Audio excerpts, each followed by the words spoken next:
আমার নবীর যুগে হলে কেমন হতো, জন্ম আমার নবীর যুগে হলে কেমন হতো।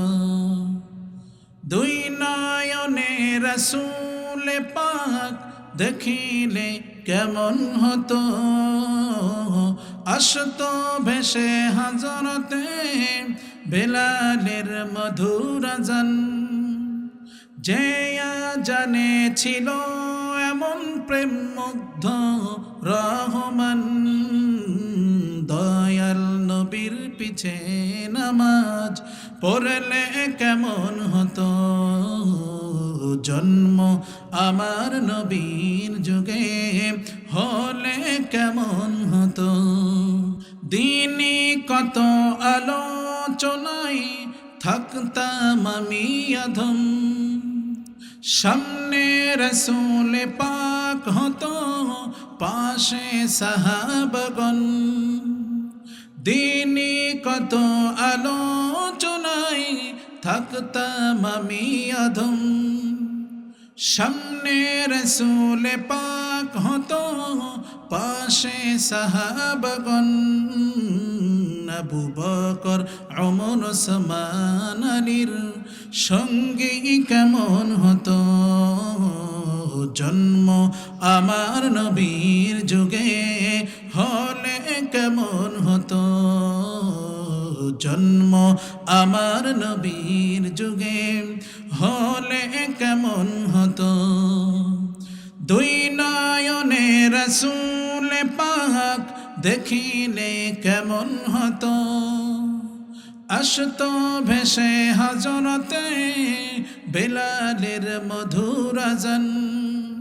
যে জানে ছিল এমন প্রেম মুগ্ধ রহমান, দয়াল নবীর পিছে নামাজ পড়লে কেমন হতো, জন্ম আমার নবীর যুগে হলে কেমন হতো। সাঈদ ইবনে আমির আল জুমাঈ এত সুন্দর করে রাষ্ট্র পরিচালনা করেন, তার ব্যাপারেও চারজন দাঁড়ায় গেল। হযরত ওমর বলতেছেন, ও সাঈদ ইবনে আমির, তুমি কি রাষ্ট্র সুন্দর করে পরিচালনা করো না? সাঈদ ইবনে আমির আল জুমাঈ রাদিয়াল্লাহু তাআলা আনহু বলেন, অবশ্যই আমি আমার আল্লাহকে হাজির নাজির রেখে আমি এই হেম শহরের প্রতিটি মানুষের হক আদায় করে দেই। সুবহানাল্লাহ। প্রথম জনকে ওমর জিজ্ঞেস করলেন, তোমার কি অভিযোগ? প্রথম জন বলতেছেন, আমাদের আমির সুন্দর রাষ্ট্র পরিচালনা করেন, কিন্তু আমার একটা অভিযোগ, আমাদের আমির প্রতিদিন দিনের আলোতে কথা শোনেন, কিন্তু রাতের বেলায় আমাদের কথা শোনেন না। সুবহানাল্লাহ। সাঈদ ইবনে আমির আল জুমাঈকে ওমর জিজ্ঞেস করেন, ও সাঈদ, তুমি কেন রাতের আলোতে কথা শোনো না, রাতের অন্ধকারে কথা শোনো না? সাঈদ ইবনে আমির বলেন, ও খলিফাতুল মুসলিমিন, আমার এমন কিছু স্পেশাল আমল আছে যা আমি আর রব সারা দুনিয়ার কেউ জানে না। সাঈদ ইবনে আমির বলতেছেন, আমি অন্যান্য মানুষের মতো আমার জীবনকে পরিচালনা করি না, আমার জীবনকে আমি দুই ভাগ করেছি। কয় ভাগ? দুই ভাগ করেছি। দিনের বেলায় আমি আবার এই রাজ্য পরিচালনা করি, মানুষের দুঃখ দুর্দশার কথা শুনি, কিন্তু যখন রাত হয়ে যায় আমি তখন দরজা আটকা দিয়ে আমি রব্বে কারিমের শরণাপন্ন হয়ে যাই। সাঈদ ইবনে আমির বলতেছেন, সারা রাত নফল নামাজে কাটায় দেয়, আর এই হেম শহরের মানুষের জন্য দোয়া করি, ও মালিক, তুমি এই হেম শহরের প্রতিটি মানুষকে তুমি 5 ওয়াক্ত নামাজি হিসাবে কবুল করো, ভালো বানায় দাও। আসেনি এরকম শাসক আমাদের? আছে? যেই আসে যেই অবস্থা হয় আমাদের, ঠিক কি না? আরে দুর্নীতির শেষ সীমানায় পৌঁছে যায়। জোরে বলেন নাউজুবিল্লাহ। তা না হলে বাংলাদেশ কি একবার 5 বার চ্যাম্পিয়ন হয় 92 ভাগ মুসলমানের দেশে? এটা লজ্জাজনক কথা কিনা বলেন? সাঈদ ইবনে আমির আল জুমাঈ বলেন, আমি আমার সময়কে 2 ভাগ করে দিয়েছি। দ্বিতীয় ব্যক্তি দাঁড়ায় গেলেন, আমাদের আমিরের ব্যাপারে আমার একটা অভিযোগ আছে। তিনি প্রতিদিন অফিসে আসতে 10 থেকে 15 মিনিট দেরি করে প্রতিদিন। হযরত ওমর ক্ষিপ্ত হয়ে গেলেন, সাঈদ এটা কেমন কথা? জনগণ তোমার জন্য কেন বসে থাকবে? তুমি তো আগে আসার কথা। সাঈদ ইবনে আমির আল জুমাই দুইটা চোখ দিয়ে পানি ঝরঝর করে পড়তেছে আর বলতেছে, ওমর আমার কিছু স্পেশাল আমল আছে যা সব আজকে প্রকাশ হয়ে যাইতেছে। সুবহানাল্লাহ। সাঈদ ইবনে আমির বলেন, আমি হেমস শহরের গভর্নর হতে পারি, কিন্তু আমার বাসায় কোনো চাকরানি বা চাকর নাই। প্রতিদিন অফিসে আসতে আমার নাস্তা আমি নিজেই তৈরি করি এবং আমার নাস্তা তৈরি করতে যে প্রতিদিনই আমার কিছু না কিছু সময় দেরি হয়ে যায়। সুবহানাল্লাহ। ইনি কে? হেম শহরের গভর্নর। তৃতীয় ব্যক্তি দাঁড়ায় গেলেন, তোমার কি অভিযোগ?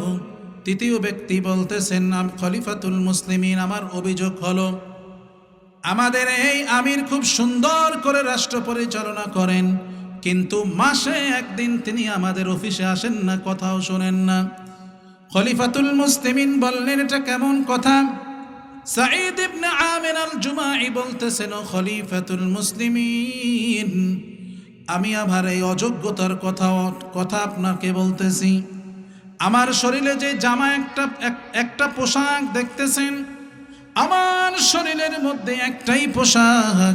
আমি প্রতি মাসে নির্দিষ্ট দিনে এই জামা যখন ধুয়ে দেই, আমার আর কোনো পোশাক থাকে না। উলঙ্গ শরীর নিয়ে, শুধু শরীর নিয়ে আমি এই হেম শহরের মানুষের কাছে আসবো, আমার বড় লজ্জাবোধ হয়। এরা হেম শহরের গভর্নর, বাদশা ছিল। 4 নাম্বার অভিযোগ তোমার কি? 4 নাম্বার অভিযোগ বলতেছেন খলিফাতুল মুসলিমিন, আমি যখন আমাদের আমির সুন্দর রাজ্য পরিচালনা করতেছেন, কিন্তু প্রতিদিন অফিস করার সময় একটা নির্দিষ্ট সময় সে বেহুশ হয়ে পড়া যায়। খলিফাতুল মুসলিমিন বলেন, কেন? সাঈদ ইবনে আমির আল জুমাই বলতেছেন, খলিফাতুল মুসলিমিন, আমি পাগল না, আমার মাথায় কোনো সমস্যা হয় নাই। আমি যখন মুশরিক ছিলাম, ইসলাম কবুল করার আগের ঘটনা, আমি যখন মুশরিক ছিলাম তখন খাব্বাব রাদিয়াল্লাহু তাআলা আনহুকে ইসলাম গ্রহণ করার কারণে শুলিতে চড়ানো হলো। খাব্বাবের কানে এই কথা বলা হলো, তোমার জায়গায় মুহাম্মদকে আনা হবে আর তোমাকে বেকসুর খালাস দিয়ে দেওয়া হবে, তুমি কি এটা বরদাস্ত করবা? খাব্বাব রাদিয়াল্লাহু তাআলা আনহু বললেন, ও মুশরিক শোনো, শুধু তাই নয়, আমি এখানে মক্কার জীবনে সুন্দরভাবে জীবনযাপন করব, আর নবী মুহাম্মদুর রাসূলুল্লাহ সাল্লাল্লাহু আলাইহি ওয়াসাল্লামের পায়ে একটা কাঁটা বিঁধবে, আমি খাব্বাব তা বরদাস্ত করব না।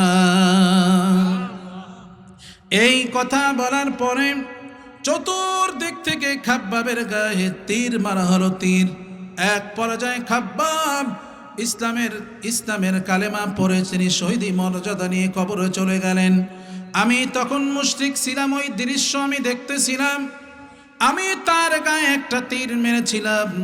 কাল কিয়ামতের কঠিন ময়দানে যদি আল্লাহ জিজ্ঞেস করে, ও সাঈদ ইবনে আমির, আমার আল্লাহ যদি বলেন, আমার এই খাব্বাব তো কোনো অপরাধ করে নাই, তুমি কেন তাকে তীর মেরেছিলে? জবাব দাও। আল্লাহ রাব্বুল আলামিনের দরবারে আমি কি জবাব দেব? এই কথা যখন আমি চিন্তা করি, আমি সাথে সাথে আমি বেহুশ হয়ে পড়ে যাই। আম্মা বা'দু ফাআউযু বিল্লাহি মিনাশ শাইতানির রাজীম। বিসমিল্লাহির রাহমানির রাহিম।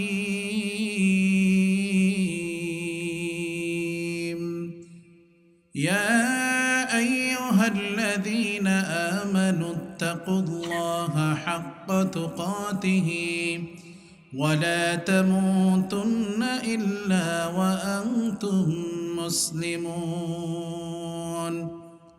وقال رسول الله صلى الله عليه وسلم سبعة يظلهم الله في ظله يوم لا ظل إلا ظله الإمام العادل وشاب نشأ في عبادة ربه ورجل قلبه معلق في المساجد أو كما قال النبي عليه الصلاة والسلام صدق الله مولانا العظيم وصدق رسوله النبي الكريم ونحن على ذلك من الشاهدين والشاكرين والذاكرين والحمد لله رب العالمين محمد کی نشانہ رکھو دل میں ہمیشہ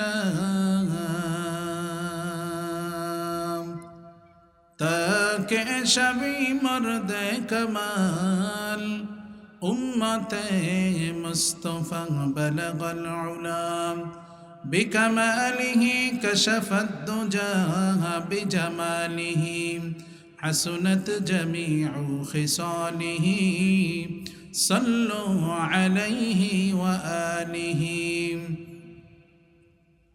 निगाह मुमिन से तो बदल जाती है तकदीर ये बंद की कुव्वत नहीं कुदरत का इशारा ये बंद की कुव्वत नहीं कुदरत का इशारा ऐ मर्द खिरद तर्क मासी की ज़रूरत अब सोहबत सालिह के सवा की नहीं चारा मरदूद है पीछे हमें खबर नहीं लेकिन एक वक्त में हालाक जो अमाल है सारा एक वक्त में हालाक जो अमाल है सारा اللهم صل على محمد النبي الأمي وعلى آله وسلم تسليما رب اشرح لي صدري ويسر لي أمري واحلل عقدة من لساني يفقه قولي تعليم القرآن والسنة مدرسة উদ্যোগে হাফেজ ছাত্রদের পাগড়ি প্রদান উপলক্ষে বার্ষিক ওয়াজ ও দোয়ার মাহফিলের সম্মানিত সভাপতি এবং প্রধান বক্তা আমার সেরেতাজ উস্তাদ সমতুল্য আল্লামা নিয়ামাতুল্লাহ আল ফরিদি সাহেব সহ অধ্যকার মাহফিলের বিশেষ বক্তাবৃন্দ এবং আমার সামনে উপবিষ্ট দূর দূরান্ত থেকে আগত আল্লাহ তাআলার আশিকিন জাকিরিন আমার কলিজার টুকরা যুবক ভাইরা পর্দার অন্তরালের শ্রদ্ধেয়া সম্মানিত মা ও বোনেরা আল্লাহ তাআলার দরবারে লাখ কোটি অসংখ্য অগণিত শুকরিয়া জ্ঞাপন করছি যিনি আমাদিগকে ঈশানের নামাজ পরবর্তী সময়ে কোরআনের একটি বাগানে সকলের সময় ব্যস্ততাকে উপেক্ষা করে দ্বীনের নিসবতে আসার এবং বসার তৌফিক দান করেছেন আমরা সকলেই দিল থেকে কালিমাতুশ শুকর আদায় করি আলহামদুলিল্লাহ লক্ষ কোটি দুরুদ ও সালাম সৈয়দুল মুরসালিন ইমামুল মুরসালিন খাতামুন নবিয়্যিন শফিউল মুজনবিন শফিউ আযম রাসূল আকরাম রহমত আলম নবিয়্যুল আরব ওয়াল আজম হাবিবে কিবরিয়া আশরাফুল আম্বিয়া সৈয়দুল আম্বিয়া শফিউ মাহশর সাকি কৌসর আকা ইনামদার মদিনা का ताजदार आफताब नबूवत फ़ख्र मौजूदत सैयदुल मखलूक़ात जनाब मुहम्मदुर रसूलुल्लाह सल्लल्लाहु अलैहि वसल्लमेर ऊपर सर्वोपरि शुकुर एवं सुजूद जे महान मालिक आमादेरके आजकेर এই জান্নাতের বাগানে আসার এবং বসার তৌফিক দান করেছেন কুরআনুল কারীমের মধ্যে আল্লাহ তাআলা বলেন লা ইন শাকারতুম লা আযীদান্নাকুম ওয়া লা ইন কাফারতুম ইন আযাবি লাশাদীদ বান্দা যদি আমার নিয়ামত পেয়ে নিয়ামতের শুকরিয়া আদায় করে আমি আল্লাহ ওই বান্দার নিয়ামতকে আরো বাড়ায় দেই জোরে জোরে বলেন সুবহানাল্লাহ যারা আমরা আসতে পেরেছি অত্যন্ত ভাগ্যবান আমরা আমি আপনাদের কাছে আজকে এখানে নতুন মানুষ হিসাবে সকলের কাছে আহ্বান করব, এই মাহফিল প্রতিদিন হবে না, বছরে একবার হবে। আমি দেখতে পাচ্ছি মাহফিলের আশেপাশে অনেক যুবক ভাইয়েরা, অনেক মুরব্বী আপনারা আসেন, অতি দ্রুত মাহফিলের প্যান্ডেলে চলে আসেন। আমি প্রয়োজনীয় কিছু কথা বলে ইনশাআল্লাহ আমি আমার আলোচনাকে ক্ষান্ত করব। সম্মানিত হাজিরিন, আল্লাহ তাআলা আমাদেরকে সৃষ্টি করছেন। আমাদেরকে কে সৃষ্টি করছেন? আল্লাহ তাআলা সৃষ্টি করার পরে দুনিয়াতে আমাদেরকে পাঠাইছেন। এই দুনিয়াতে আমরা প্রথম মাখলুক না, এর আগেও জিন ফেরেশতারা ছিল। আপনাকে আমাকে আল্লাহ তাআলা বানানোর উদ্দেশ্য কি? আল্লাহ তাআলা কুরআনুল কারীমের মধ্যে বলেন, আফাহাসিবতুম আন্নামা খালাকনাকুম আবাথা أفحسبتم أنما خلقناكم عبثا وأنكم إلينا لا ترجعون।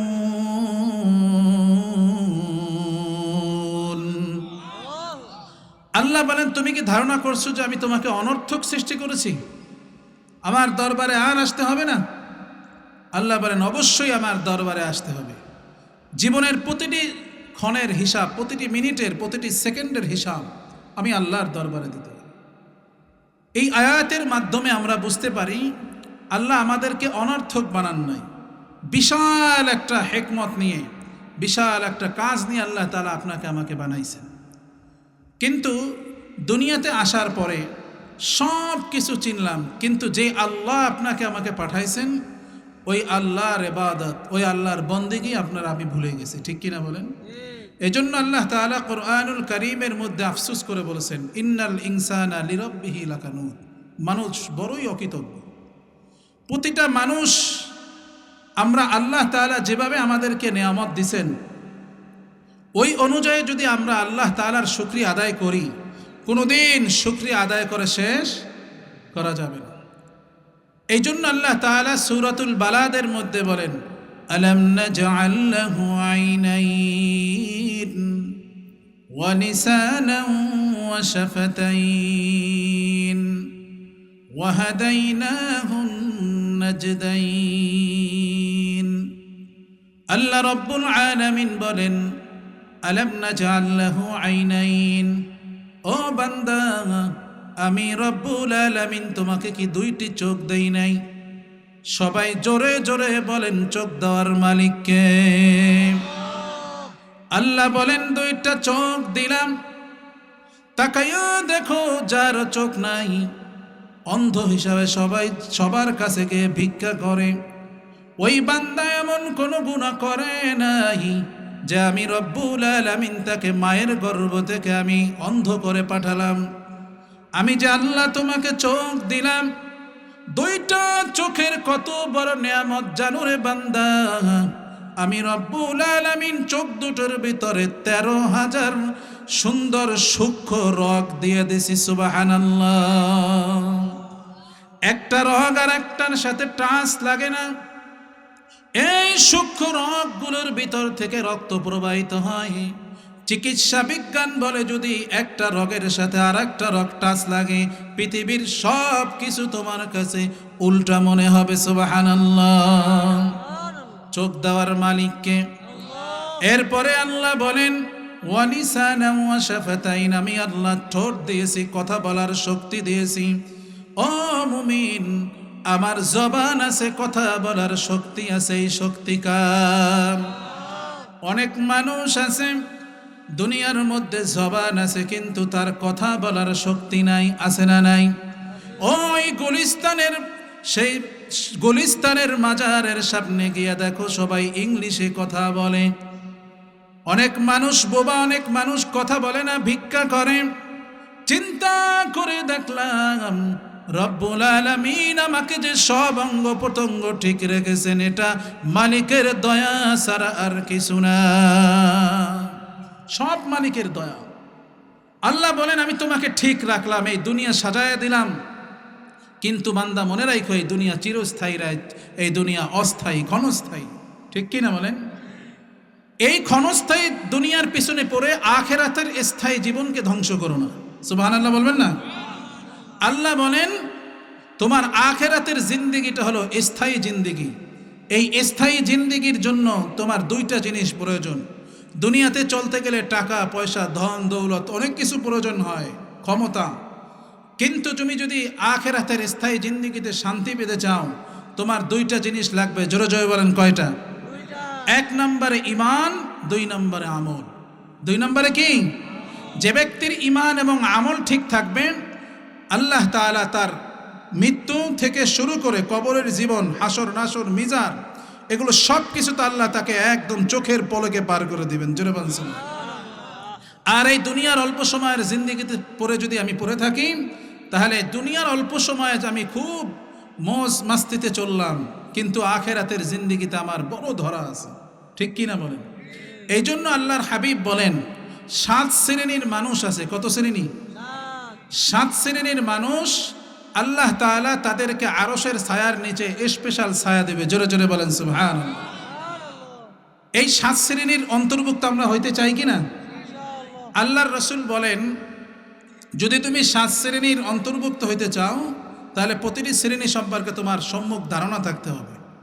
আল্লাহর রাসূল বলেন কাল কিয়ামতের কঠিন ময়দানে সাবআতুন ইউযিল্লুহুমুল্লাহু ফি যিল্লিহি ইয়াওমা লা যিল্লা ইল্লা যিল্লু, যেদিন আল্লাহর ছায়া ছাড়া কোনো ছায়া থাকবে না, যেদিন আল্লাহর হুকুম ছাড়া কোনো হুকুম থাকবে না, যেদিন আল্লাহর শক্তি ছাড়া কোনো শক্তি থাকবে না। এখন তো আমরা কত শক্তিধর দেখি কি না? দেখি কি না? আল্লাহ বলেন এই শক্তির কোনো ভ্যালু নাই। আমি আল্লাহ এখন আছি, সামনেও থাকবো, কিয়ামত পর্যন্ত চিরজীবন থাকবো। জোরে জোরে বলেন শুনুন। এই কথাটাই আল্লাহ তাআলা সূরা রহমানের মধ্যে বলেন কুল্লু মান আলাইহা ফান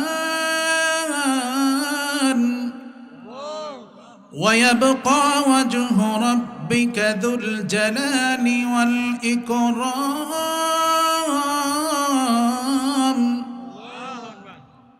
ফাবিআই আলাই রাব্বিকুমা তুকাযযিবান।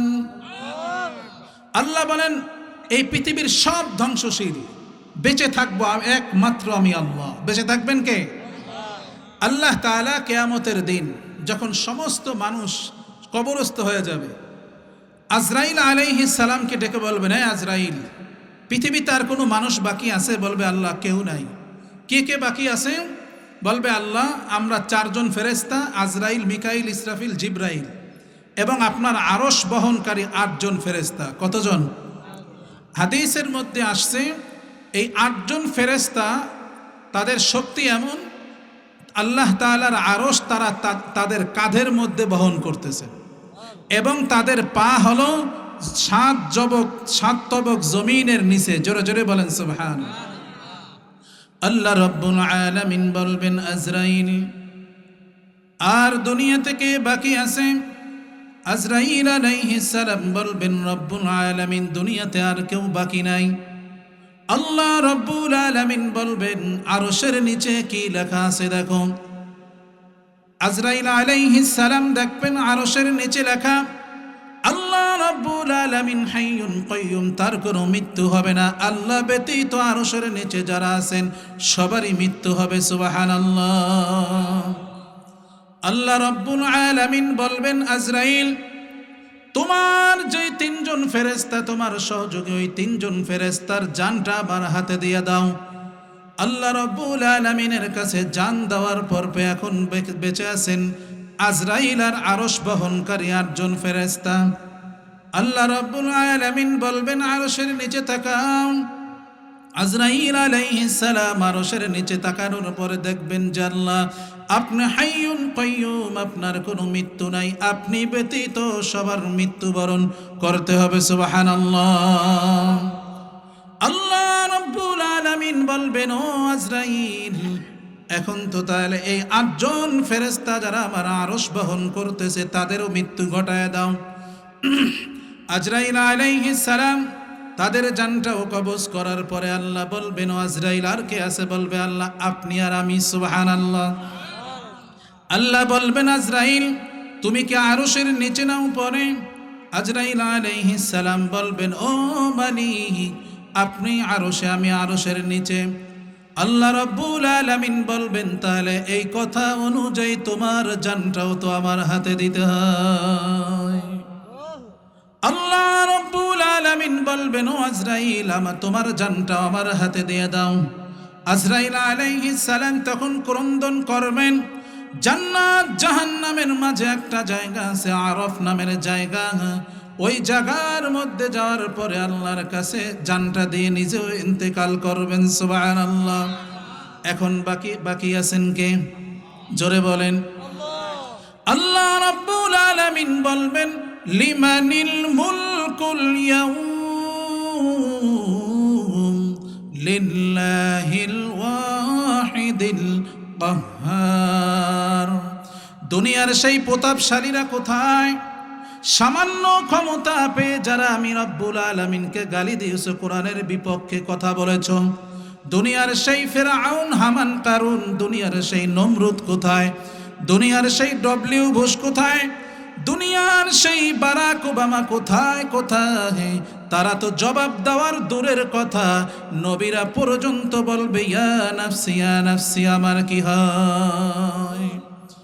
নবীরা বলবে ইয়া নাফসি আমার কি হয়। একমাত্র আপনার আমার নবী জনাবে মুহাম্মদুর রাসূলুল্লাহ সাল্লাল্লাহু আলাইহি ওয়াসাল্লাম বলবেন ইয়া উম্মতি আমার উম্মতের কি হয়, আমার উম্মতের কি হবে। সুবহানাল্লাহ। এমন একটা কঠিন দিন আসবে কি আসবে না? জোরে বলেন আসবে কি আসবে না? এই কঠিন দিনে যদি আপনি আমি নাজাত পাইতে চাই, যদি আরশের ছায়ার নিচে ছায়া পাইতে চাই, তাহলে এই 7 শ্রেণীর লোকের অন্তর্ভুক্ত হতে হবে। আল্লাহর রাসূল বলেন সাবআতুন ইউযিল্লুহুমুল্লাহু ফি যিল্লিহি ইয়াওমা লা যিল্লা ইল্লা যিল্লু। আরশের ছায়া ব্যতীত সেদিন কোনো ছায়া থাকবে না। আল্লাহ 7 শ্রেণীর মানুষকে ছায়া দিবেন।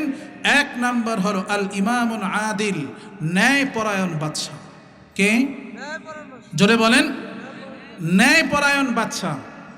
আমরা তো ন্যায়পরায়ণ বাদশা খুঁজে পাই না। আমাদের পূর্বেকার মুসলিম যে শাসক ছিল তাদের ইতিহাস পড়লে দেখা যায় তারা এত পরিমাণ ন্যায়পরায়ণ বাদশা ছিলেন।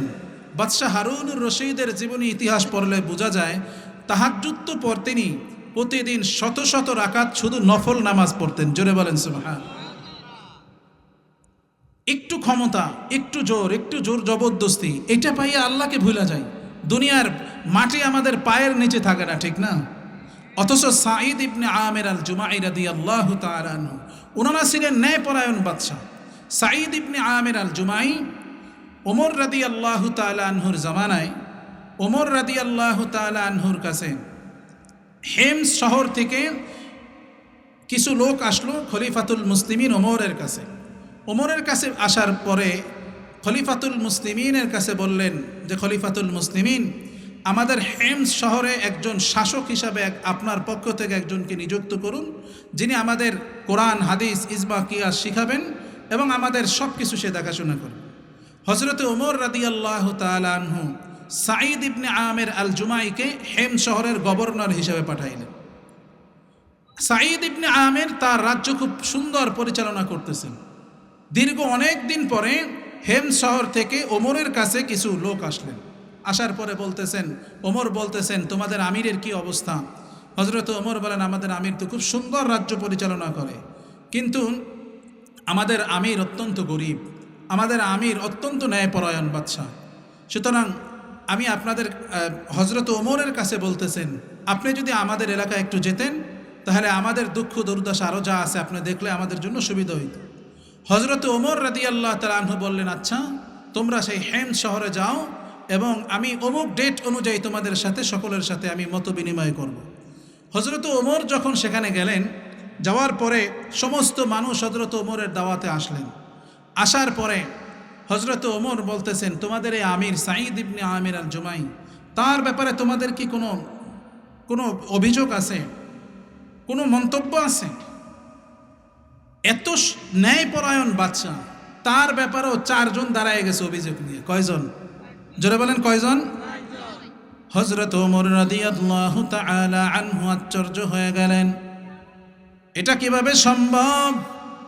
সাঈদ ইবনে আমির আল জুমাঈ এত সুন্দর করে রাষ্ট্র পরিচালনা করেন, তার ব্যাপারেও চারজন দাঁড়ায় গেল।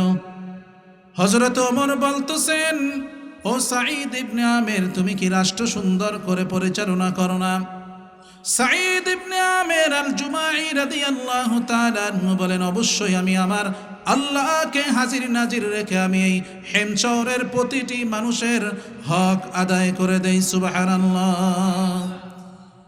প্রথম জনকে ওমর জিজ্ঞেস করলেন, তোমার কি অভিযোগ? প্রথম জন বলতেছেন, আমাদের আমির সুন্দর রাষ্ট্র পরিচালনা করেন, কিন্তু আমার একটা অভিযোগ, আমাদের আমির প্রতিদিন দিনের আলোতে কথা শোনেন, কিন্তু রাতের বেলায় আমাদের কথা শোনেন না। সুবহানাল্লাহ। সাঈদ ইবনে আমির আল জুমাঈকে ওমর জিজ্ঞেস করেন, ও সাঈদ, তুমি কেন রাতের আলোতে কথা শোনো না, রাতের অন্ধকারে কথা শোনো না? সাঈদ ইবনে আমির বলেন, ও খলিফাতুল মুসলিমিন, আমার এমন কিছু স্পেশাল আমল আছে যা আমি আর রব সারা দুনিয়ার কেউ জানে না। সাঈদ ইবনে আমির বলতেছেন, আমি অন্যান্য মানুষের মতো আমার জীবনকে পরিচালনা করি না, আমার জীবনকে আমি দুই ভাগ করেছি। কয় ভাগ? দুই ভাগ করেছি। দিনের বেলায় আমি আবার এই রাজ্য পরিচালনা করি, মানুষের দুঃখ দুর্দশার কথা শুনি, কিন্তু যখন রাত হয়ে যায় আমি তখন দরজা আটকা দিয়ে আমি রব্বে কারিমের শরণাপন্ন হয়ে যাই।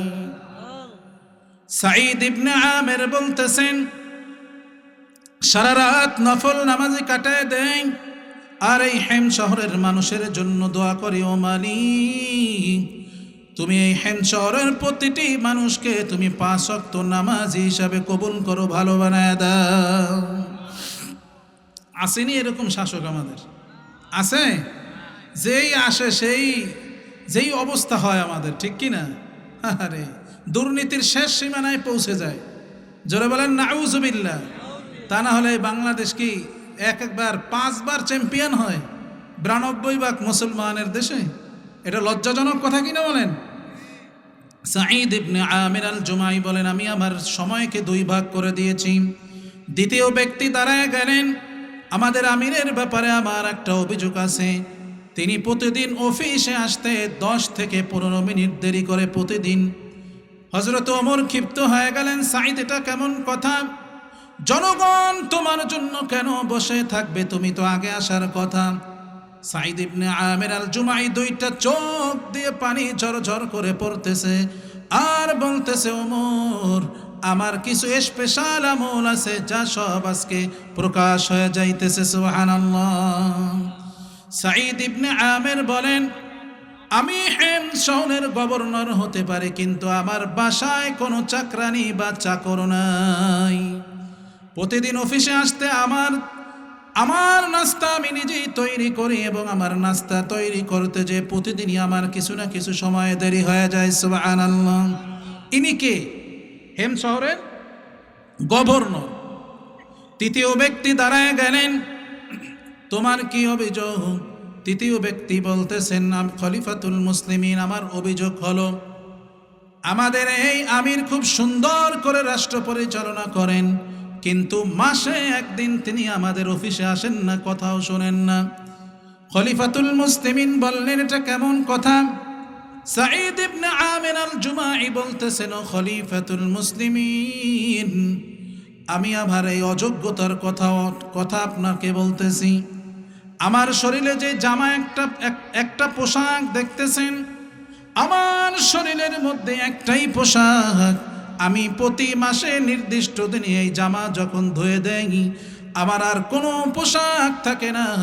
উলঙ্গ শরীর নিয়ে, শুধু শরীর নিয়ে আমি এই হেম শহরের মানুষের কাছে আসবো, আমার বড় লজ্জাবোধ হয়।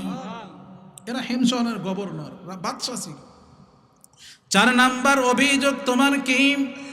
4 নাম্বার অভিযোগ বলতেছেন খলিফাতুল মুসলিমিন, আমি যখন আমাদের আমির সুন্দর রাজ্য পরিচালনা করতেছেন, কিন্তু প্রতিদিন অফিস করার সময় একটা নির্দিষ্ট সময় সে বেহুশ হয়ে পড়া যায়। খলিফাতুল মুসলিমিন বলেন, কেন? সাঈদ ইবনে আমির আল জুমাই বলতেছেন, খলিফাতুল মুসলিমিন, আমি পাগল না, আমার মাথায় কোনো সমস্যা হয় নাই। আমি যখন মুশরিক ছিলাম, ইসলাম কবুল করার আগের ঘটনা, আমি যখন মুশরিক ছিলাম তখন খাব্বাব রাদিয়াল্লাহু তাআলা আনহুকে ইসলাম গ্রহণ করার কারণে শুলিতে চড়ানো হলো। খাব্বাবের কানে এই কথা বলা হলো, তোমার জায়গায় মুহাম্মদকে আনা হবে আর তোমাকে বেকসুর খালাস দিয়ে দেওয়া হবে, তুমি কি এটা বরদাস্ত করবা? খাব্বাব রাদিয়াল্লাহু তাআলা আনহু বললেন, ও মুশরিক শোনো, শুধু তাই নয়, আমি এখানে মক্কার জীবনে সুন্দরভাবে জীবনযাপন করব, আর নবী মুহাম্মদুর রাসূলুল্লাহ সাল্লাল্লাহু আলাইহি ওয়াসাল্লামের পায়ে একটা কাঁটা বিঁধবে, আমি খাব্বাব তা বরদাস্ত করব না। এই কথা বলার পরে চতুর্দিক থেকে খাব্বাবের গায়ে তীর মারা হলো। তীর এক পর্যায়ে খাব্বাব ইসলামের কালেমা পড়ে তিনি শহীদি মর্যাদা নিয়ে কবরে চলে গেলেন। আমি তখন মুশরিক ছিলাম, ওই দৃশ্য আমি দেখতেছিলাম। আমি তার গায়ে একটা তীর মেরেছিলাম। কাল কিয়ামতের কঠিন ময়দানে যদি আল্লাহ জিজ্ঞেস করে, ও সাঈদ ইবনে আমির, আমার আল্লাহ যদি বলেন, আমার এই খাব্বাব তো কোনো অপরাধ করে নাই, তুমি কেন তাকে তীর মেরেছিলে? জবাব দাও। আল্লাহ রাব্বুল আলামিনের দরবারে আমি কি জবাব দেব? এই কথা যখন আমি চিন্তা করি, আমি সাথে সাথে আমি বেহুশ হয়ে পড়ে যাই। চিন্তা করছেন? চিন্তা করছেন কি পরিমাণ ভয় আল্লাহর? একে একে চারটা অভিযোগ। ইনি তো কেউ ছিলেন না, আল্লাহর রসুলের সাহাবী ছিল, তারাও রাষ্ট্রনায়ক, আমরাও রাষ্ট্রনায়ক, ঠিক কিনা? এই জন্য যদি আল্লাহ নবীর ওই জামানা আমরা পাইতাম, তাহলে কত সুন্দর হয়তো আল্লাহর নবীকে সচক্ষে দেখতে পারতাম। এই জন্যই কবি বলেন, জন্ম আমার নবীর যুগে হলে কেমন হতো, জন্ম আমার নবীর যুগে হলে কেমন হতো, দুই নয়নে রাসূল পাক দেখিলে কেমন হতো, আসতো ভেসে হযরতে বেলালের মধুর আযান, যে জানে ছিল এমন প্রেম মুগ্ধ রহমান, দয়াল নবীর পিছে নামাজ পড়লে কেমন হতো, জন্ম আমার নবীর যুগে হলে কেমন হতো। দিনে কত আলোচনায় থাকতাম আমি অধম, সামনে রাসূল পাক হতো, পাশে সাহাবাগণ, দিনে কত আলোচনায় থাকতাম আমি অধম, সামনে রাসূল পাক হতো, পাশে সাহাবাগণ, আবু বকর ওমর ওসমান আলীর সঙ্গে কেমন হতো, জন্ম আমার নবীর যুগে হলে কেমন হতো, জন্ম আমার নবীর যুগে হলে কেমন হতো, দুই নয়নে রাসূল পাক দেখিলে কেমন হতো, আসতো ভেসে হযরতে বেলালের মধুর আযান, যে জানে ছিল এমন প্রেম মুগ্ধ রহমান, দয়াল নবীর পিছে নামাজ পড়লে কেমন হতো, জন্ম আমার নবীর যুগে হলে কেমন হতো। ঠিক কিনা বলেন? যদি নবীর যুগে আমাদের জন্ম হইতো, তাহলে সরাসরি আল্লাহর রাসূলকে দেখে সাহাবীর মর্যাদা অর্জন করা যাইতো। ঠিক কিনা বলেন? সম্মানিত হাজিরিন, তাহলে 7 শ্রেণীর লোককে আল্লাহ তাআলা আরশের ছায়ার নিচে ছায়া দেবেন। প্রথম নাম্বার কে? ন্যায়পরায়ণ বাচ্চা, মনোযোগ আছে তো আপনাদের? আছে তো সবার? একটু নারায়ে তাকবীর বলা যাবে না? নারায়ে তাকবীর, নারায়ে তাকবীর। মাশাআল্লাহ, আপনাদের গলার আওয়াজ আছে, বোঝা যায়। একটু সংক্ষেপ সময় দেওয়া যাবে না ইনশাআল্লাহ? বড় বড় উলামা একরাম আছেন, প্রধান বক্তা আছেন, তারা বয়ান করবেন। আমি সামথিং কিছু কথা বলে ইনশাআল্লাহ শেষ করব। আল্লাহর রসুল বলেন 7 শ্রেণীর লোক, এর ভিতরে দ্বিতীয় শ্রেণী হলো ওয়াশাবুন নাশাআ ফি ইবাদাতি রাব্বিহি, ওই যুবক যে যৌবন বয়সে, যুবক বয়সে শক্তি থাকা অবস্থায় আল্লাহর ইবাদত করে 5 ওয়াক্ত নামাজ সহ ইসলামের প্রতিটি বিধিবিধান সে পালন করে, কাল কিয়ামতের কঠিন ময়দানে সে আরশের ছায়ার নিচে থাকবে। জোরে জোরে বলেন সুবহানাল্লাহ। যুবক যারা আছে, তোমাদের এই সময়টা আল্লাহর কাছে অনেক গুরুত্বপূর্ণ। তোমাদের এই জীবনটা শুধু মোবাইলে শেষ করে দেওয়ার জীবন নয়। আজকে যুব সমাজের দিকে তাকাইলে মোবাইলে কি পরিমাণ আসক্ত, মনে হয় যে এই মোবাইলটাই তার জীবনের শেষ। এই জন্য একজন গবেষণাগার তিনি বলছেন, একজন গবেষক, নেক্সট প্রজন্মে যারা আসবে ম্যাক্সিমামই প্রতিবন্ধী হওয়ার সম্ভাবনা আছে, কারণ তাদের কোনো চিন্তা চেতনা নাই, শুধুই মোবাইল, শুধুই কি সে যে দিনকে দিন উন্নতি করবে, সামনে তার ভবিষ্যৎ উজ্জ্বল করবে, এটার কোনো নিশ্চয়তা আছে? সার্বক্ষণিক মোবাইল। মোবাইলের এই প্রবণতার কারণে মোবাইলের অনেক ভালো দিক আছে, কিন্তু আমরা ভালোর দিকটার থেকে খারাপের দিকটাই বেশি বেছে নেই, ঠিক কিনা বলেন? যুব সমাজকে আমি বলবো, তোমার রাসূল এই ঘোষণা তোমাকে দিয়ে গেছেন, তুমি যদি যৌবন বয়সে ইবাদত করো আর বৃদ্ধ বয়সে যদি ওই ইবাদত করতে নাও পারো, আল্লাহ তাআলা যৌবন বয়সে ইবাদতের কারণে বৃদ্ধ বয়সেও তোমার ওই সওয়াব তোমার আমল নামায় দেবেন। জোরে জোরে বলেন সুবহানাল্লাহ। এই জন্য যুবকদের অনেক অনেক বড় অবদান ইসলামে। আল্লাহর রাসূল যখন কালেমার দাওয়াত দিয়েছেন, সর্বপ্রথম আগায় আসছেন যুবকরা। সর্বপ্রথম আগায় আসছে কারা? যুবকরা। এই জন্য যৌবন বয়সটা আল্লাহর কাছে খুব দামি একটা বয়স, কিন্তু এই বয়সটা আমরা সবাই হেলায় খেলায় কাটায় দেই আর মনে করি একটু বয়স হওয়ার পরে সব করব। মোহতারাম হাজিরিন, বর্তমান রিপোর্টে যত মানুষ মারা যায় এর ভিতরে যুবক বেশি। এর ভিতরে কারা বেশি?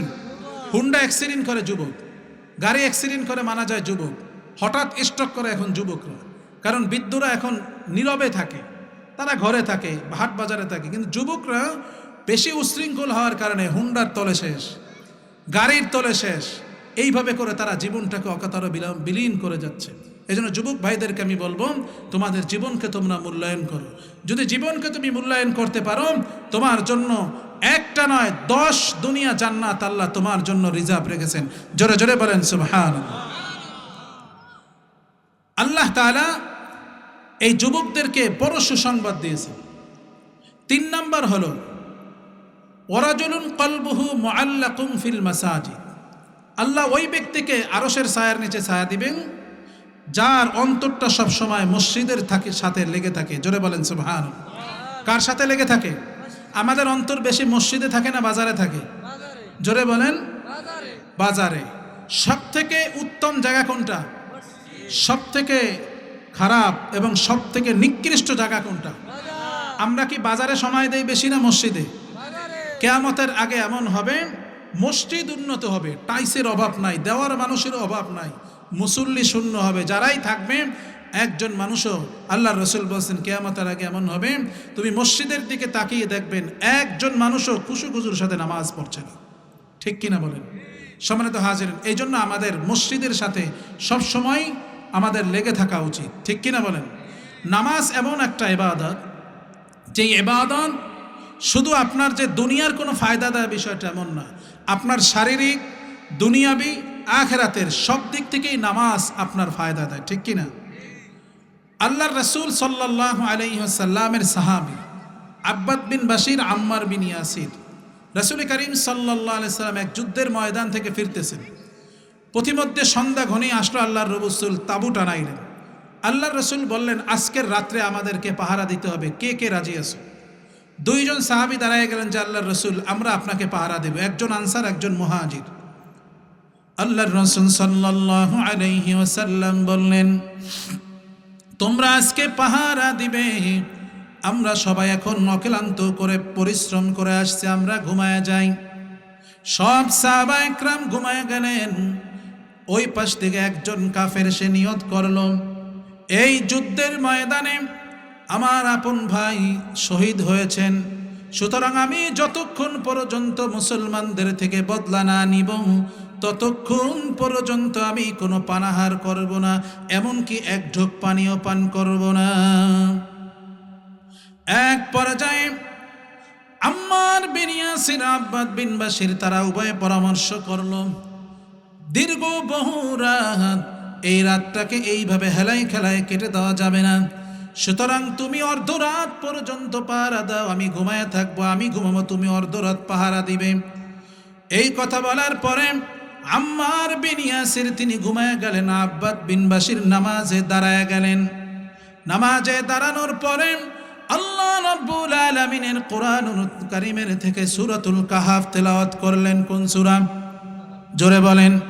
সূরাতুল কাহাফ যখন তেলাওয়াত করলেন, তেলাওয়াত করতে করতে এত মজা লাগে রে, উনি তেলাওয়াত করতেছেন, ওদিক থেকে ওই কাফের এসে যখন দেখলেন কোনো মানুষ নাই, দূর থেকে একটা তীর মারলেন।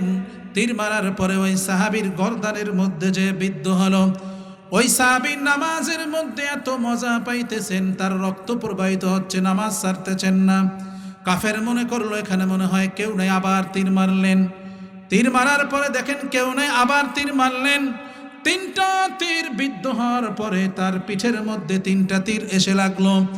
তখন তিনি নামাজ ছেড়ে দিলেন, আর পাশের সাহাবীকে ডাক দিলেন, ভাই আম্মার বিন ইয়াসির, দেখো আমার কি অবস্থা। আম্মার বিন ইয়াসির বলেন, ও আব্বাদ বিন বাশির, তুমি কেন আমাকে উঠাইলে না? ওই সাহাবী বলতেছেন, নামাজ যখন আমি শুরু করেছি সূরাতুল কাহাফ এত সুন্দর করে আমি তেলাওয়াত করতেছি, আমার নামাজটা ছাড়তে মনে চাইল না। ও সাহাবী শোনো, যদি আমি এই কথা চিন্তা না করতাম যে আমি যদি এখন নামাজ না ছাড়ি ওই কাফেররা আল্লাহর রাসূলের উপরে হামলা করবে, আমার জীবন যদিও যাইতো আমি কোনো দিন নামাজ ছাড়তাম না। মাকুন সুসুতি নামাজে পাঞ্জগানা ফাওয়াইলুল লিল মুসাল্লিন আল্লাযীনা মুমিনারা ইনামাজ ইমদাদ দাগাদ ইস্তাঈনু আয়াতে কুরআন বখা। একটুখানি নেকের তরে রোজ হাসরের মাঠেতে বাবা ঘুরবে ছেলের পিছে, ছেলে বাবা আগেতে। আহা তেমন কঠিন দিনেতে নামাজ তোমায় ভুলবে না, ঠিক মতো পড়িলে নামাজ জান্নাত তোমার ঠিকানা। ওই সাহাবী তখন নামাজ ছেড়ে দিয়ে পাশের সাহাবীকে ডাকলেন। ডাকার পরে বলতেছেন, আল্লাহর নবী তখন উঠলেন, আল্লাহর নবী তার লালা মুবারক সেখানে লাগায়া দিলেন। সাহাবায়ে কেরাম রাদিয়াল্লাহু তাআলা আনহুম আজমাইন তীর বিদ্ধ হয়েছেন, রক্ত ঝরাইছেন, এরপরেও নামাজ ছাড়েন না। ঠিক কি না? আর আজকে আমাদের সমাজের ফজরের নামাজগুলোর অবস্থা কি বলেন? আপনারা সবাই ইসলামের বিজয় চান, চান কি চান না? সবাই ইসলামী খেলাফত চায়, কোরআনের আইন শাসন চায়। একটা কথা মনে রাখবেন, যতদিন পর্যন্ত বাংলাদেশে ফজরের নামাজের মুসল্লি আর জুমার নামাজের মুসল্লি এক না হবে, ইসলামী হুকুমত কায়েম হবে না। ঠিক কিনা জোরে বলেন? ততদিন পর্যন্ত এই আবুল সরকার যারা আছে এরা ইসলামের বিরুদ্ধে কথা বলেই যাবে। ঠিক কিনা? তবে আমরা একটা মেসেজ দিতে চাই, এই 92 ভাগ মুসলমানের দেশে সব ধর্ম অবলম্বী থাকবে, কোনো বাধা আছে? জামাই আদরও থাকবে, কোনো আপত্তি আছে? কিন্তু আমরা একটা কথা বলতে চাই, 92 ভাগ মুসলমানদের দেশে ক্ষমতা পাওয়ার থাকবে একমাত্র মুসলমানের হাতে। ঠিক কিনা বলেন? মুসলমানের এই দেশে যদি ভবিষ্যতেও কোনো আবুল সরকার আল্লাহর বিরুদ্ধে কথা বলেন, রাসূলের বিরুদ্ধে কথা বলেন, কাফনের কাপড় মাথায় দিয়ে আমরা রাস্তায় নামতে রাজি আছি কিনা জোরে বলেন? যতক্ষণ পর্যন্ত তার শাস্তি না হবে আমরা ততক্ষণ পর্যন্ত আমাদের রাস্তা ছাড়বো না। ঠিক কিনা? সুতরাং তাদেরকে আমরা ইতিহাস শুনিয়ে দিতে চাই যে আল্লাহর রাসূল সবথেকে দয়াবান ছিলেন, সবথেকে রহমতের নবী ছিলেন। মক্কা বিজয়ের ইতিহাস তারা ভুলে গেছেন। আল্লাহর রাসূল মক্কা বিজয়ের দিন বলেছিলেন সকলকে ক্ষমা, লা তাসরিবা আলাইকুমুল ইয়াউম, কাউকে ধরা হবে না। কিন্তু আল্লাহর রসুল বলেছেন অমুক অমুক কাফের যদি কাবার সাথেও ঝুলে থাকেন তাকেও তোমরা হত্যা করবা, ঠিক কিনা? ঠিক কিনা জোরে বলেন। তো আল্লাহর রসুলের ওই সিফাত আমরাও জানি, যেখানে করা হওয়ার দরকার সেখানে করা, যেখানে নরম হওয়ার দরকার সেখানে নরম, এটাই ইসলামের সৌন্দর্য, ঠিক কিনা? সম্মানিত হাজিরিন, তৃতীয় নাম্বার হলো যাদের অন্তরটা মসজিদের সাথে লেগে থাকে। আমাদের অন্তরটা মসজিদের সাথে লেগে থাকবো তো ইনশাল্লাহ, 5 ওয়াক্ত নামাজ পড়বো তো ইনশাল্লাহ। আল্লাহ আমাদের সবাইকে কবুল করেন, সকলে বলি আমিন। এরপরে ওয়ারাজুলানি তাহাব্বা ফিল্লাহি ইজতামা আলাইহি ওয়া তাফাররাকা আলাইহি, আমরা সবাই একত্রিত হয়েছি কার জন্য? আবার বিদায় নেব কার জন্য? কার জন্য নিব? একমাত্র আল্লাহর জন্য। এখন খিচুড়ি টিচুড়ি আছে না? আছে? অনেক জায়গায় মাহফিলে যাই, অনেকে দেখি খিচুড়ির লোভে আসে, এটা কি ঠিক? মাহফিলে আসবে একমাত্র কার জন্য? আর একটু জোরে বলেন, আল্লাহর জন্য আসবো। কোনো কিছুর জন্য আমরা আজকে যে এই যে মাহফিলে আসছেন, কাউকে টাকা দেওয়া হবে, বাস ভাড়া দেওয়া হবে, গাড়ি ভাড়া দেওয়া হবে, আসছেন কার জন্য? আর একটু জোরে বলেন আল্লাহ, আরো জোরে বলেন আল্লাহ। আল্লাহর জন্য সব কাজ করব। আল্লাহ বলেন ওই শ্রেণীর লোক আরশের ছায়ার নিচে ছায়া পাবে যারা একত্রিত হয় আল্লাহর জন্য, পৃথক হয় আল্লাহর জন্য। 5 নাম্বার হলো ওয়ারাজুলুন দাআতহু যাতু মানসাবিন ওয়া জামালিন ফাকালা ইন্নী আখাফুল্লাহ। 5 নাম্বার হলো ওই ব্যক্তিকে আল্লাহ তাআলা আরশের ছায়ার নিচে ছায়া দিবেন যাকে কোনো সুন্দরী অপরূপা সুন্দরী মহিলা তাকে ডাকে নিজের দিকে আকর্ষণ করার জন্য, আর সে বলেন আমি একমাত্র আল্লাহকে ভয় করি। জোরে বলেন ঠিক কিনা? হযরত ইউসুফ আলাইহিস সালাম জুলাইখার প্রেমে ইউসুফের প্রেমে জুলাইখা পড়ে গেল। ইউসুফ আলাইহিস সালামকে মনোবাঞ্ছনা পূরণ করার জন্য একটা নয়, দুইটা নয়, 7টা গেটে তালা দিয়ে দিল। আমি আপনাদের কাছে জিজ্ঞেস করতে চাই, হেফাজতের মালিককে? জুলাইখা বলে ইউসুফ কোনো ভাগার জায়গা নাই, একটা নয়, দুইটা নয়, 7টা গেটে তালা দিয়ে দিলাম, ভাগার কোনো জায়গা নাই, যাইতে পারবা না। ও ইউসুফ দেখো আমি কি সুন্দর। ইউসুফ আলাইহিস সালাম বললেন নাউযুবিল্লাহ, আমি আল্লাহর নবী। জুলাইখা বললেন কোনো ভাগতে পারবা না।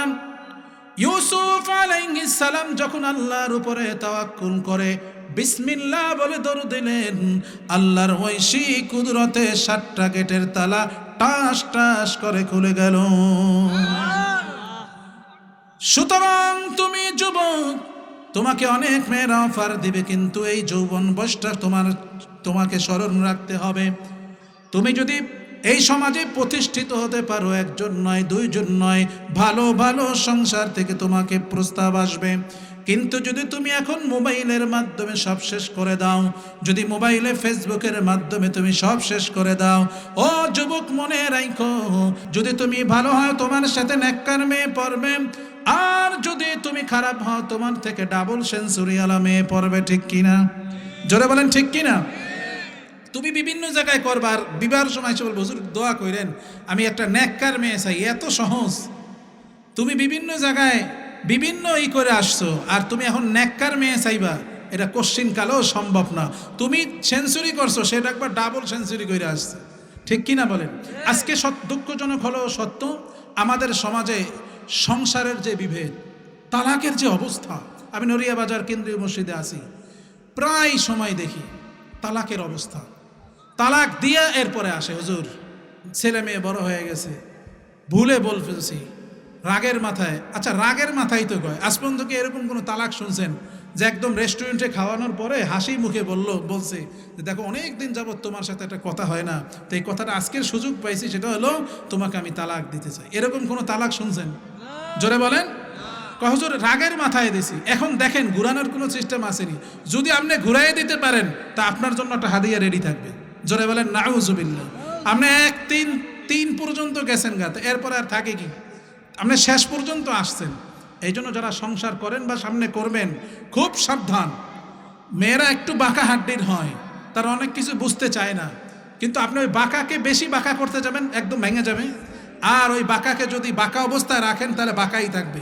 এজন্য আল্লাহর রাসূল সাল্লাল্লাহু আলাইহি সাল্লাম বলেন, মেয়েদের সাথে বেশি কঠোরতা করো না, মাঝামাঝি অবস্থায় তুমি চলে তোমার সংসার জীবনটা ঠিক রাখো। ঠিক কিনা বলেন?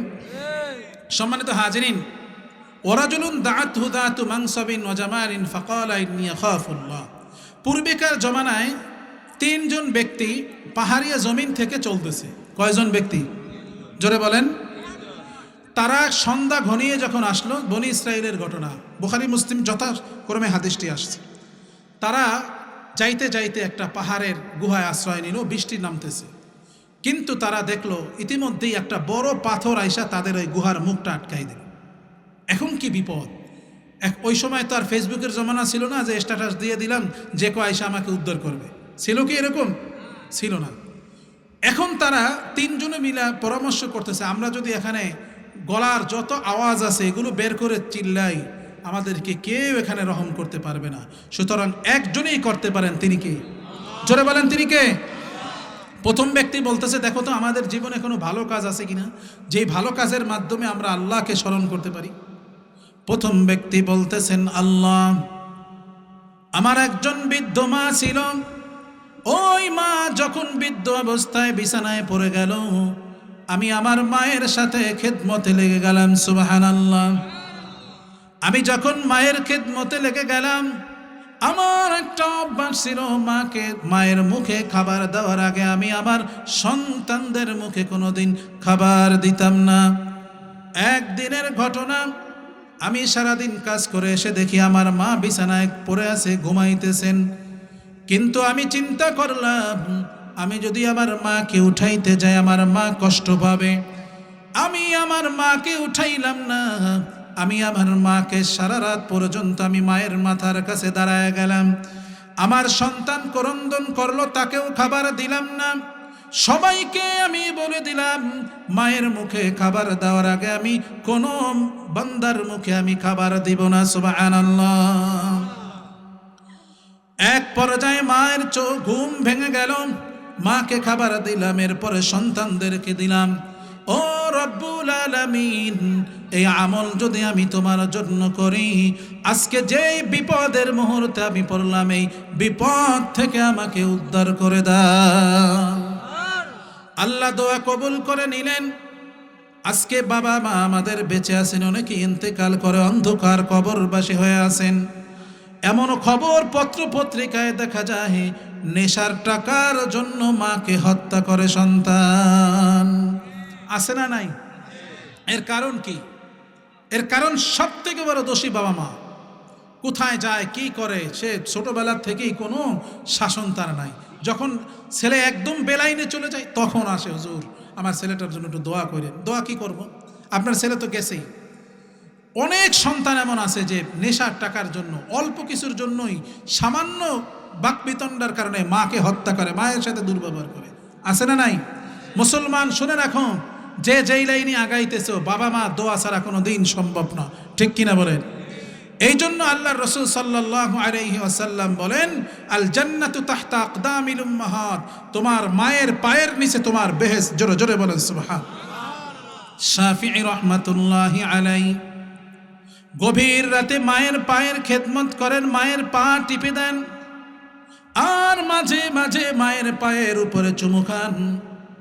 ইমাম শাফি রহমাতুল্লাহি আলাইহির মা বলতেছেন, ও ইমাম শাফি, তোমার কাছে কত মানুষ মাসালার জন্য আসে, তুমি জামানার বড় ইমাম, তুমি কেন আমার পায়ে চুমা খাও? ইমাম শাফি রহমাতুল্লাহি আলাইহি বলতেছেন, ও মা, আমি তোমার পায়ে চুমা খাই না, আমি আমার জান্নাতের মধ্যে চুমা খাই। এত বড় ইমাম হয়েও মায়ের পায়ে চুমা খাইতেছে। আর আজকে আমরা সামান্য কিছুর জন্য, এই জন্য যাদের বাবা মা বেঁচে আছেন দোয়া করবেন ইনশাআল্লাহ, আর যাদের বাবা মা মারা গেছেন দোয়া করবেন। যাদের বাবা মা বেঁচে আছেন উত্তম খেদমত করব, ঠিক আছে ইনশাআল্লাহ। আল্লাহর রাসূল বলেন 3 শ্রেণীর লোক ধ্বংস হোক। এক শ্রেণী হলো যারা বাবা মাকে বৃদ্ধ অবস্থা পায় খেদমত করে আল্লাহকে সন্তুষ্ট করতে পারলো না। 2 নম্বর হলো যার কাছে আল্লাহর রাসূলের নাম পাঠ করা হয়, সকলে বলি সাল্লাল্লাহু আলাইহি ওয়াসাল্লাম, সে আল্লাহর রাসূলের উপরে দরুদ পড়ে না, সে ধ্বংস হোক। আর 3 নম্বর হলো ওই ব্যক্তি, এক নম্বর হলো বাবা মার খেদমত যে করে না, 3 নম্বর হলো যে আল্লাহ রসুলের উপরে দুরূদ পড়ে না, আর 3 নম্বর হলো যে রমজান মাস পেল কিন্তু তার আমলের মাধ্যমে তার গুনাহগুলোকে মাফ করতে পারলো না। আল্লাহর রসুল বলেন তিনি ধ্বংস হোক। জোরে বলেন নাউজুবিল্লাহ। দ্বিতীয় যুবক হাত তুললেন গুহার মধ্যে আল্লাহ রব্বুল আলামিনের দরবারে। দ্বিতীয় ব্যক্তি বলতেছেন, ও রব্বুল আলামিন, আমার একজন সুন্দর অপরূপা সুশ্রী একজন চাচাতো বোন ছিল। আমি বড় ধনাঢ্য ব্যক্তি ছিলাম। ওই চাচাতো বোনকে আমি উপঢৌকন দিন আমার বললাম, তুমি অমুক দিন অমুক সময় আমার কাছে এসো, আমি আরো উপঢৌকন বাড়ায় দিব। সে যখন আসলো আমার কাছে, ওই দিন কেউ ছিল না, রাতের অন্ধকারে আমি আমার দরজা আটকায় দিলাম।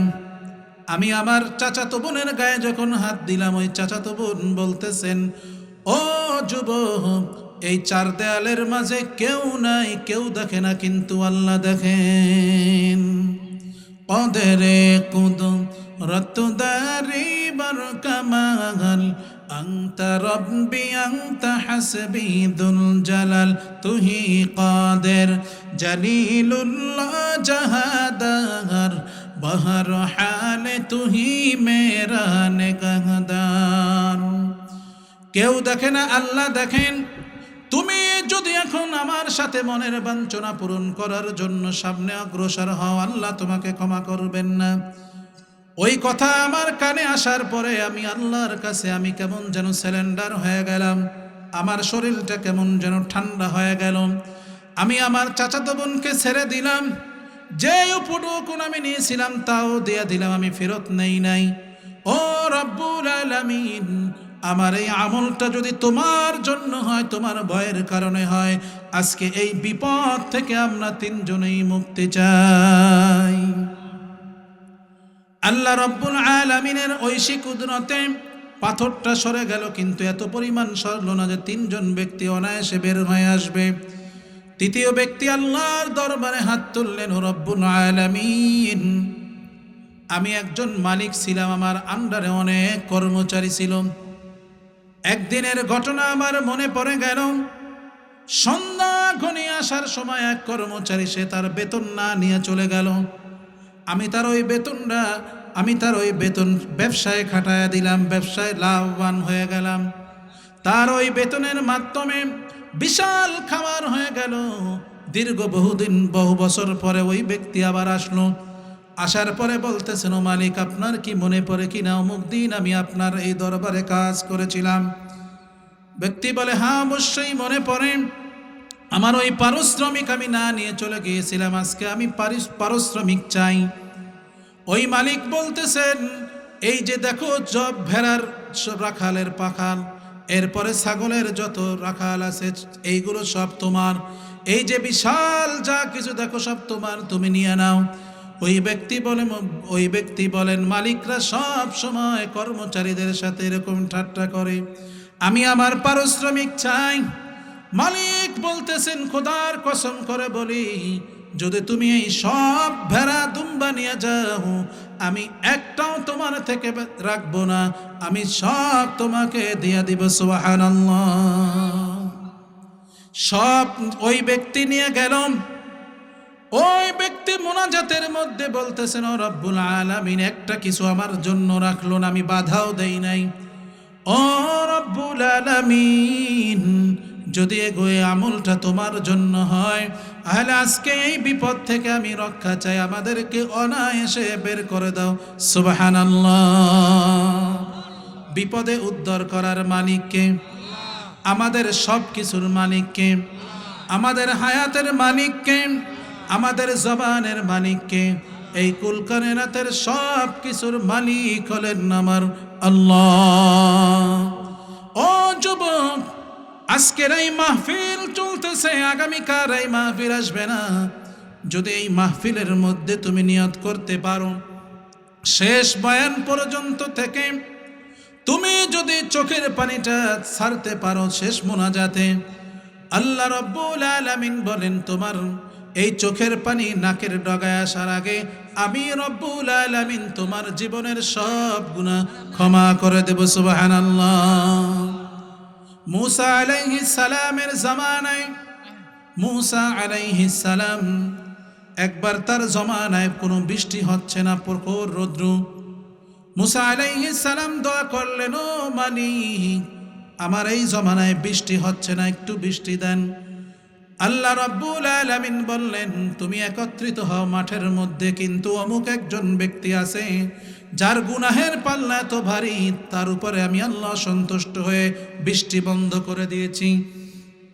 আল্লাহ রাব্বুল আলামিন বলেন, ওই ব্যক্তি যতক্ষণ পর্যন্ত এখান থেকে না সরবে, এলাকার থেকে না যাবে, ততক্ষণ পর্যন্ত আমি বৃষ্টি দিব না।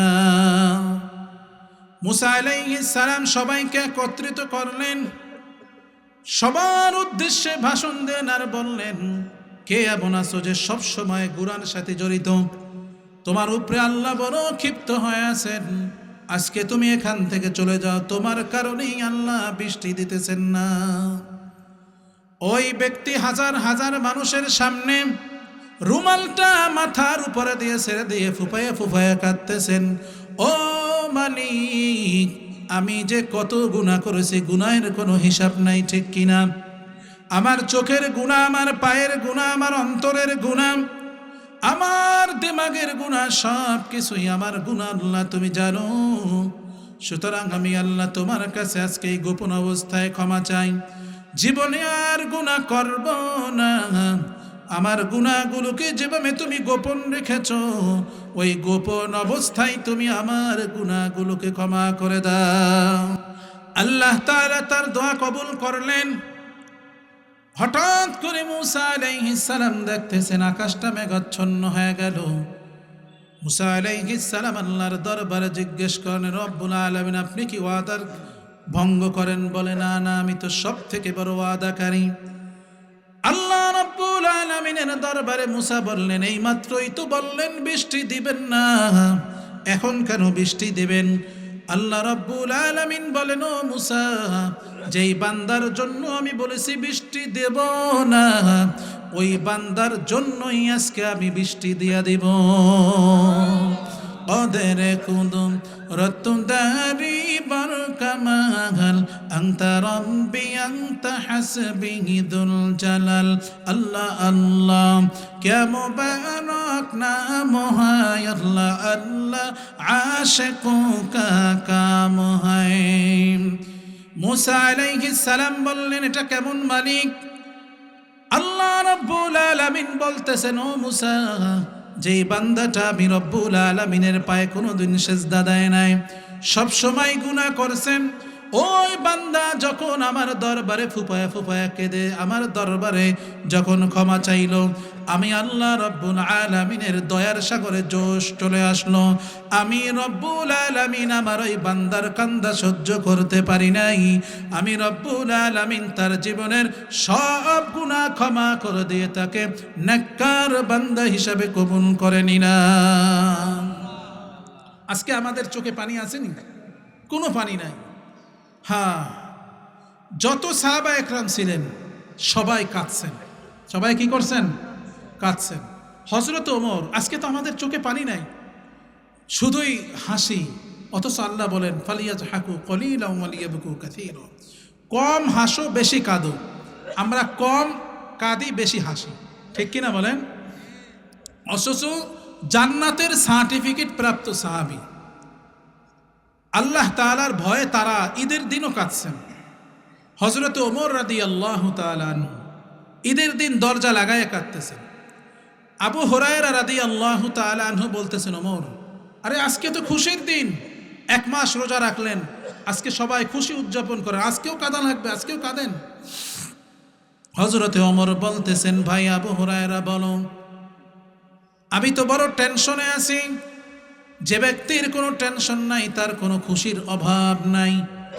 আমার তো বড় টেনশন, রমজানের 1 মাস রোজা রাখলাম, কবুল হইল কিনা বড় টেনশন।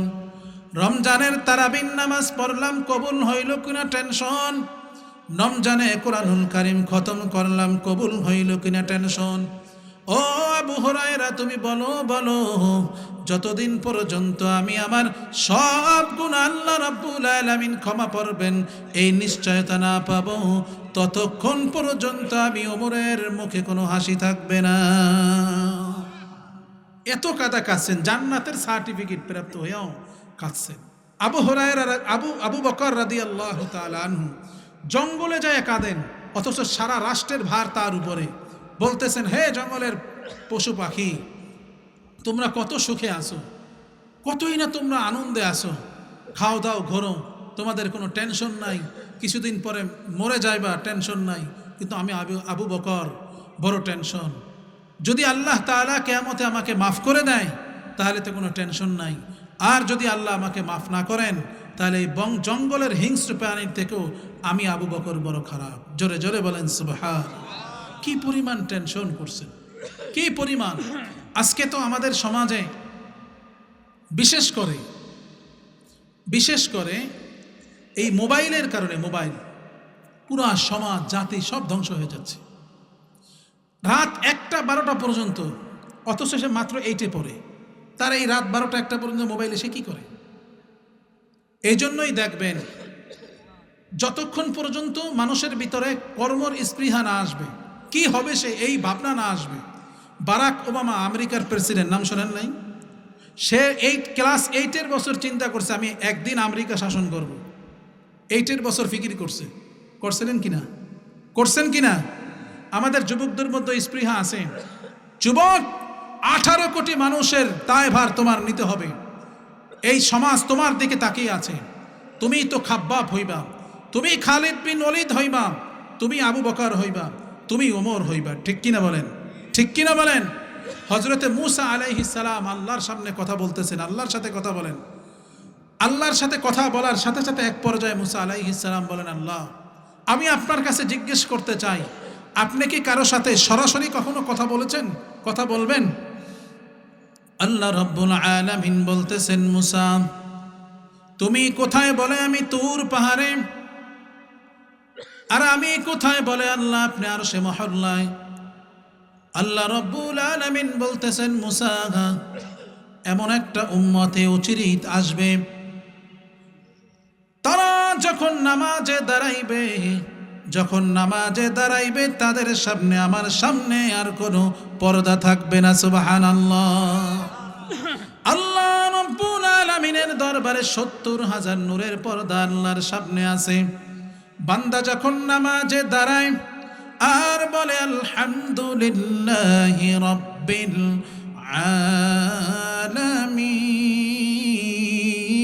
আলামিন, আল্লাহ রাব্বুল আলামিন বলেন হামিদানি রাব্বি, বান্দা আমার প্রশংসা করলো। আর যখন বলে আর রহমানির রহিম, তখন বান্দা বলেন মাজ্জাদানি আবদি, বান্দা আমার গুণকীর্তন করলো। এইভাবে যখন গায়রিল মাগদুবি আলাইহিম ওয়ালাদ-দাল্লিন পর্যন্ত বলেন, তখন আল্লাহ রাব্বুল আলামিন বলেন ফেরেশতারাও বলেন আমিন, বান্দাও বলেন আমিন। ফেরেশতাদের আমিনের সাথে যখন বান্দার আমিন মিলে যায়, আল্লাহ রাব্বুল আলামিন বলেন ওই বান্দার জীবনের সব গুনাহ আল্লাহ ক্ষমা করে দেয়। যখন আমি নামাজে দাঁড়াই তখন আল্লাহর সাথে আপনার কথা হয়, আপনার আমার কি হয়? কোরআন কার কালাম? তার নামাজে যখন আমি কোরআন পড়ি কেমন যেন আল্লাহর সাথেই কথা বলি। জোরে জোরে বলেন সুবহান। কিন্তু সেই অনুভব কি আমাদের হয়? সেই অন্তর্দৃষ্টি কি আমাদের আছে?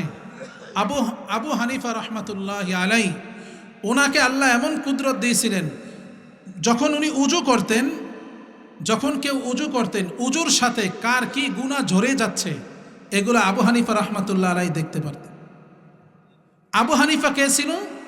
আবু হানিফা রাহমাতুল্লাহ আলাইহি একাধারে একদিন নয়, 2 দিন নয়, 40 বছর এশারের উজু দিয়া ফজরের নামাজ পড়ছেন। একটু জোরে বলবেন না সুবহানাল্লাহ। আবু হানিফা কে? আপনার আমার ইমাম, আপনার আমার কি? এটাও চেনেন না? কার মাযহাব অনুসরণ করতেছেন? আবু হানিফার মাযহাব। কার মাযহাব? আমি কার মাযহাব অনুসরণ করি? আবু হানিফা রাহমাতুল্লাহ আলাইহি। এজন্য তার সম্পর্কে জানতে হবে। লাকাদ জানাল বিলাদা ওয়া মান আলাইহা ইমামুল মুসলিমিন আবু হানিফা বুদ ইমামে বা সাফা আসিরাজে উম্মাতানে মুস্তফা। ইমামে আজম আবু হানিফা রহমাতুল্লাহি আলাই একদিন নয় 2 দিন নয়, উনি একদিন নয় 2 দিন নয় 40 বছর যাবত এশারের উজু দিয়ে ফজরের নামাজ পড়েছেন। সুবহানাল্লাহ। বলবেন হুজুর এটা কেমনে? আল্লাহ যদি সময়ের বরকত দেয় তাহলে ইমামে থানবী রহমাতুল্লাহ আলাই 1100-র উপরে কিতাব লিখছেন। এটা কিভাবে সম্ভব? আল্লাহ যদি সময়ের বরকত দেন তাহলে তাদের দ্বারা সম্ভব হয়, ঠিক কিনা? আমাদের একজন বুজুর্গ ছিলেন, উনি একটা জিনিস যদি অযাচিতভাবে দেখতেন উল্টাইয়া, মানে অমনোযোগের সাথে, তারপরও 40 বছর মনে থাকতেন। কিন্তু আল্লাহর কি কুদরত, তিনি হাফেজ হইতে পারেন না। এই কুদরত কার? এই শক্তি কার? আল্লাহর। সুতরাং এই বিষয়টা আমাদের মনে রাখতে হবে, ঠিক আছে ইনশাআল্লাহ। সম্মানিত হাজিরিন, টুকটাক কিছু আমি আপনাদের সামনে ভাঙাচুরা কথা বললাম। এই কথার ভিতরে যদি কোনো ভুল ত্রুটি হয়ে থাকে আপনারা ইনশাআল্লাহ মাফ করে দেবেন, ঠিক আছে ইনশাআল্লাহ। যতটুকু কথা বললাম ভুল ত্রুটি আল্লাহ ক্ষমা করেন, সহি নিয়তে আমল করার তৌফিক দান করেন, আমিন। ওয়া আখিরু দাওয়ানা আলহামদুলিল্লাহি রাব্বিল আলামিন। আসসালামু আলাইকুম ওয়া রাহমাতুল্লাহি ওয়া বারাকাতুহু।